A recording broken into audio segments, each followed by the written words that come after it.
hello, and welcome back to Everyday Kingdom Living with Pernithia. If you clicked on this video, then this must be for you because you have just decided that you are ready to prepare for marriage, even as a single mom. Whoever told you you could not get married again because you're a single mom or nobody's going to want you with all your children, put it out. Put it out, put it out, put it out, put it out right now. They are counterfeit. Let the flood wash them away. Remember, I told y'all we are prepared for marriage as single moms, and we got to start with a good foundation. That foundation is God. And then God builds up we build up those walls with God as his co-partners. And then he closes that roof and he closes that door and he sends the flood and you get floods of blessing and you get floods of destruction. And he's going to take all those people that came into your life that don't need to be there, they're going to get washed out. And all those blessings that are supposed to come your way, they are. And one of those blessings, if you desire it, is a kingdom husband. So today, even now, I'm going to show you how to prepare for your kingdom husband before you meet him. Because preparation isn't just about getting married, it's about becoming the woman that God called you to be.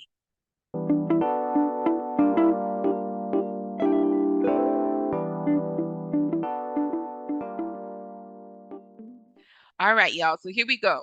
The first thing we got to do when we are preparing for marriage in our single season, we got to heal and grow.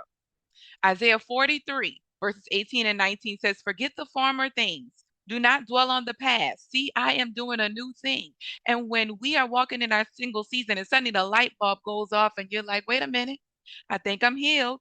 Wait a minute, I think I'm whole. Wait a minute, I think I'm aligned. Wait a minute, it's time for me to build. God says, yes, my daughter.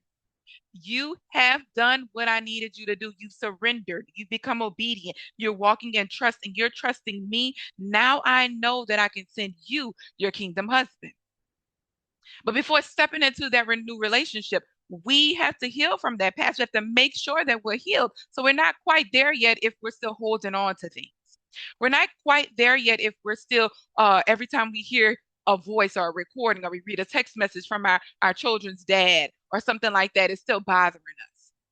We're not healed yet if we still hear our best friends talking about, their love life and how well their marriages are going or their dating game is going and we feel in some type of way. We're not healed yet. If we're still hurt by the text messages or the phone calls or the voicemails that we saved or the pictures that's still on our Facebooks and our Instagram posts, if all that's still bothering us, then we're not walking in healing.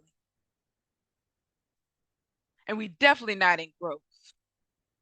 So I need, when we are moving from relationship to single season and we're ready to go back into another one, especially for my ladies that are dating right now. If you're single mamas and you're dating right now, that means you're jumping from being by yourself for a period of time to getting in a relationship with somebody or just getting to know somebody. And then you might not like them. So you drop that again and then you start that process all over again.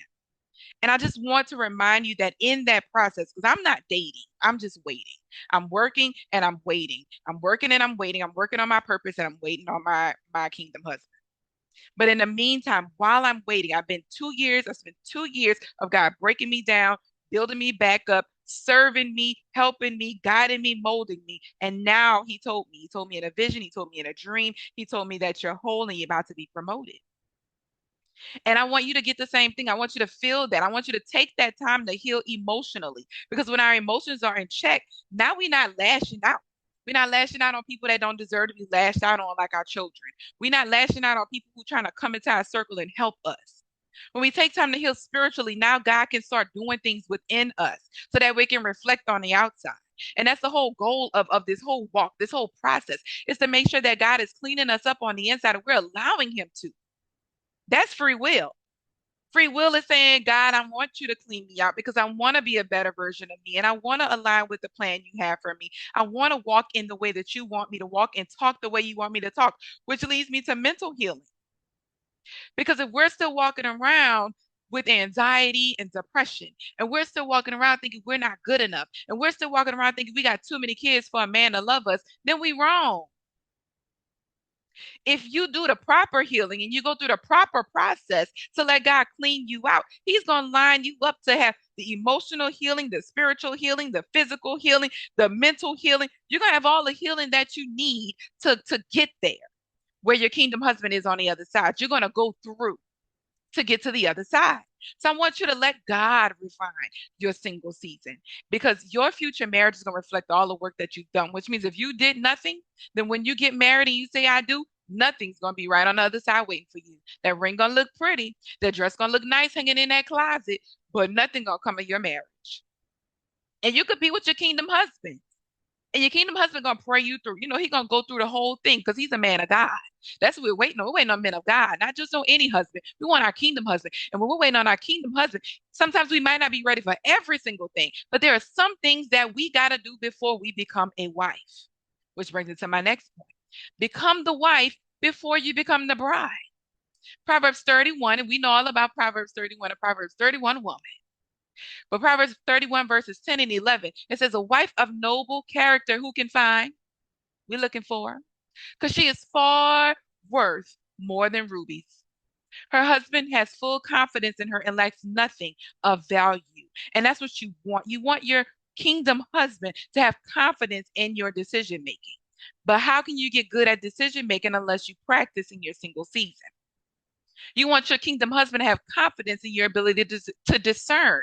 But how can he have confidence in your ability to discern if you don't practice it in your single season?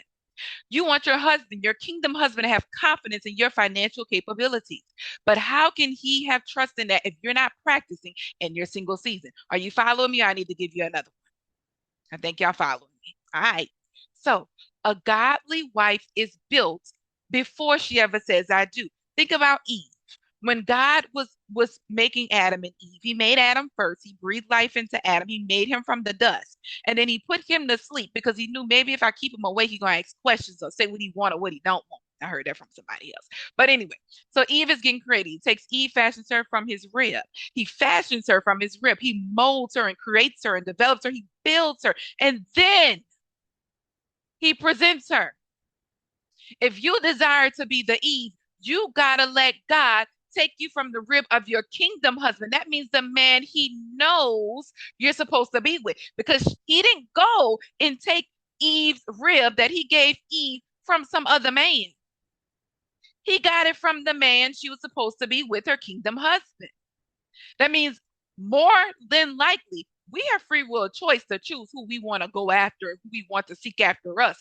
But if we're trying to get to our kingdom husband, then God made him, took that rib from him, put him in us, and that man is joined to us, to that kingdom wife. And then she gets presented to him. Do you understand what I'm saying? That means you could be working in the fields. You could be working on your job. You could be in ministry. You could be teaching. You could be taking care of your kids day in and day out, taking care of yourself. And then, boom, suddenly, and I say suddenly because it happens suddenly, your kingdom husband is right there. You look up and he's right there because we have to become godly kingdom wives before we can ever say I do. We have to let God break us down and build us back up into who our husbands, our kingdom husbands need us to be before we can say I do. The ways you do that, because I know somebody's asking, well, how do I become a kingdom wife? First, you got to be a good steward over your home. That means those 5,000 laundry baskets full of clothes, figure out a routine and get them folded. Involve your children in the process because what you're doing is raising up kingdom family.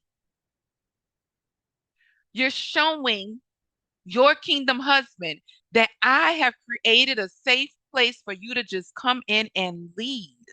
You don't have to worry about my children being disrespectful and rude to you because I've showed them before you came how to be respectful. You don't have to worry about my children not cleaning up after themselves, especially if your kingdom husband is a neat, clean man. You don't have to worry about doing too much of that, being in that position because I've already showed them that. Put it like this: the more that you do before God sends your kingdom husband to you, the smoother the transition into your marriage is going to be. So you're going to build up and steward over your home. You're going to steward over your finances. That means getting out of debt.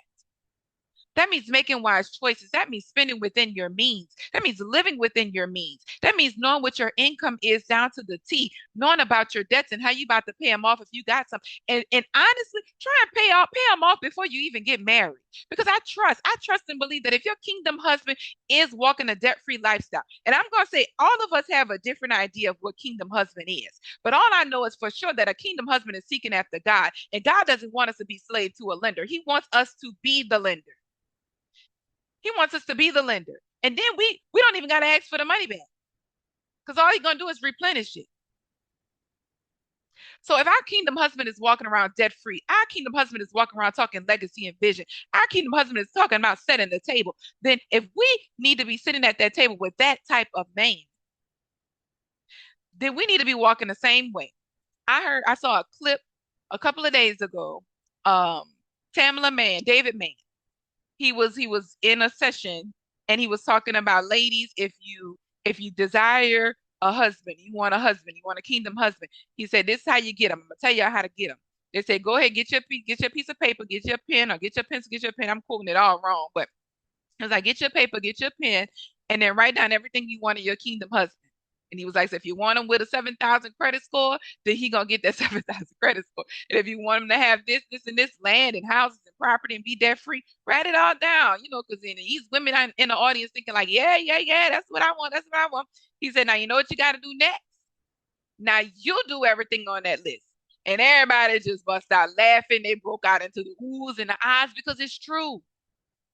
We got a standard up here that we want our kingdom husband to be like. We want him to care for us and cover us and take care of our kids. We want him to wash the dishes and do the laundry, take care of our cars. And we want him to be there. We want him to love us and support us, whatever your list is. But lo and behold, mind you, it's reciprocal. We kingdom wives, we single mamas, we got to do that too. And I took that to heart when I heard David Mann say that. I said, I got this idea of what God has shown me my kingdom husband is doing, and he's let me know what my kingdom husband is doing in the spirit. And he told me, he said, Pranithia, yes, David Mann is right. Because if this is what you want, it would be nice, it would be wise if you set yourself up that way too. And I have been all this time. I just never looked at it from that perspective. But I got to focus on being a helpmate, and I can't be a helpmate to my husband if I don't have my stuff in order when I meet him. So that's my first step is getting myself together in my home, getting myself together with my finances, with my emotions, with my relationship with God, because my kingdom husband will align with that. So we're going to go into some signs that you're ready for marriage because I know that's another question. Well, how do I know? I'm aligning myself. I'm doing all these things God called me to do. But how do I know I'm aligned to be married? That I'm ready. So when we think about Ruth 3 and 11, it says, and now my daughter, don't be afraid. I will do for you all that you ask. 'Cause we got desires in our heart that we're asking God for. All the people of my town know that you are a woman of noble character, which means your friends, your family, your children, people close to you, they see you. They saw you while you were with them and with whoever you were with. They see you at work, they see you at church. They know that you're carrying yourself a certain way, and it's different from the way other women are carrying themselves, single mamas. They see you just go to work, get your kids, and come back home. Make dinner, feed them, go to sleep. They see you do a little self-care day here and there. You treat yourself to a little dinner here and there, but you ain't doing all the other stuff. People see this in you. It says, all the people of my town know that you are a woman of noble character. And that means that you're just holding yourself and carrying yourself as the wife. So, key signs to know that you're ready. One, you trust God more than your fear of loneliness. You trust God more than you fear being lonely. Do you hear me? You trust God more than you fear loneliness. That means at night when your kids are in bed and you're by yourself laying in your bed and it's just you alone, you say, God, I trust you because I know that I'm not alone. I'm physically alone. In the earthly realm, I look alone, but I'm not alone. Then you've healed from past trauma and you don't carry bitterness. Like I said before, that means that text message that you get from your children's father, it doesn't bother you. The email you get with all of the stuff in it, the fluff and the huff and the puff, doesn't bother you. When they show up late for pickup or drop off, doesn't bother you. When they move on to someone else, they start dating again or they get married again before you do, you happy for them. And maybe you don't even have to be happy for them. It just doesn't bother you. The things that you encounter while you are in relationships with people that hurt you and cause traumatic experiences, and it comes around again, we call them triggers these days. You're not triggered because you have healed. You've reached a place of peace, and you're not trying to let nobody take that away from you. And I mean nobody. And then another one, you understand marriage is about serving and not just receiving. So you're not walking in there looking and expecting your husband to do all these things. Now, the expectation can be there, but if he doesn't do it that day, it's okay because you're there to also serve. And it's going to be reciprocated. The kingdom husband reciprocates that. For example, your feet hurt when you come home from work. And when you're in your single season, you take your shoes off. You might massage your feet. You might soak your feet. You might wait till you get in the tub, soak them in some Epsom salt, massage them, treat them right. And then you get married to your kingdom husband. And matter of fact, I'm gonna backtrack. You do your kids the same way. Your children, they might have little aches and pains from gymnastics or dance or playing football. And then you show them how to self-care and take care of themselves and get, massage themselves and how to take a hot shower, how to use the Epsom salt. You start showing your children how to steward over their own bodies and their own selves and do self-care for themselves. Because you got to take care of yourself before this man comes in and tries to take care of you. You got to know what you like. You don't want to go in and he got to tell you what you like. You should know you. But marriage is about serving. So when your kingdom husband comes, and because you're part of him, you're part of his rib, you're part of his flesh, he's going to know things about you, but you got to know stuff about yourself. And then you got to be willing to serve. That means whatever he's needing, you can provide. Because we have to cover our husbands too. And it's not just about receiving covering. It's not just about receiving the blessings that come with being with someone. It's about serving them too. And then finally, the final key I want to give to knowing that you're ready is that you can lead your children in faith while being open to partnership. That means your children are going to learn how to not just walk by sight. Your children are going to learn how to let God spiritually lead them. Your children are going to learn how to hear from God themselves. That way, you lead your children in faith while being open to partnership. And that means you're showing your children what it looks like to wait with God and wait on God and wait for God to send your kingdom husband. And then while they're watching you, they become aligned with this possibility that a new man could be a part of their lives. They start to walk in agreement with it. They even might start to have dreams about it or see visions of what's to come. So I'm going to close with this. Marriage is a blessing, but preparation is key. Because if we focus on becoming the best versions of ourselves and we leave everything in God's hands and we surrender everything to Him and we start trusting that He is going to align us with the right person in the right time. So I want you to comment below with what you are working on in your single season. And I'm going to pose this question to you. You'll see it. Just answer it. What are some areas you're working on in your single season? Okay. And I want you to like, I want you to share, I want you to subscribe, do the usual. But that's what I want you to think about. Because while you're waiting for your kingdom husband to come along and you're in this season of desiring to be married, I want you to prepare those things. Remember, we got to prepare our children. We got to prepare ourselves, our finances. We got to prepare our emotions. We got to go get healed, y'all. So comment down below with that. Let me know because like I said, I'm going to take what you put in the comments. I'm going to create video after video, as many as God lets me create about the topics that you got questions about. Because I'm going through this myself. Everything that I'm sharing with you is me going through it or I've went through it. And I'm just sharing it with y'all with no shame, no guilt, just confidence, straight confidence that the Lord is telling me that this is what I need to say. So thank you for joining me on Everyday Kingdom Living with Pranithia, and I'll see you next time. Bye.